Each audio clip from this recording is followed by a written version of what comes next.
America और Israel को एक और झटका लग गया। फ्रांस ने फलस्तीन से मुताल्लिक बड़ा फैसला कर लिया।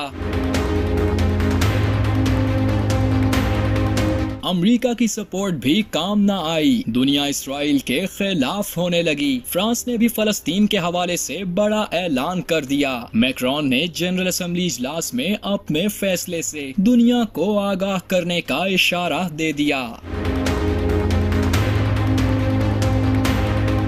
फ्रांस के सदर इमैनुअल मैक्रोन ने ऐलान किया है कि वो अक़वाम मुत्तहिदा की जनरल असेंबली के इजलास में फलस्तीन को एक आज़ाद रियासत के तौर पर तस्लीम करने का ऐलान करेंगे।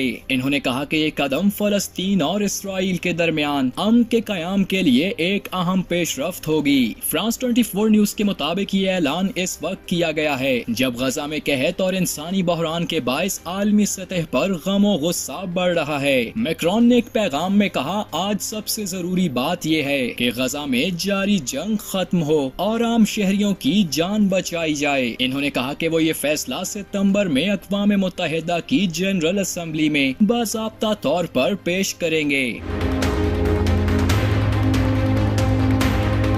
सदर मैक्रोन ने 7 अक्टूबर 2023 को हमास के हमलों के बाद इसराइल की हमायत की थी और अक्सर यहूदी मुखालिफ जज्बात के खिलाफ आवाज बुलंद करते रहे हैं। ताहम गजा में इसराइल की जंग पर वो खासे परेशान नजर आते हैं, खास तौर पर गुज़िश्ता चंद महीनों में जो कुछ हुआ। इन्होंने मजीद कहा, मशरिक़ वस्ता में मुनसिफाना और पायदार अमन के लिए अपनी तारीखी वाबस्तगी के पेश नजर मैंने फैसला किया है कि फ्रांस फलस्तीन की रियासत को तस्लीम करेगा। अमन मुमकिन है। मैक्रोन ने फलस्तीनी सदर महमूद अब्बास को भी इस फैसले के बारे में खत भेजा है, जिसका इन्होंने अपने पैगाम में जिक्र किया। दूसरी जानिब इसराइल और अमेरिका की जानिब से फ्रांस के ऐलान की मज़म्मत की गई है।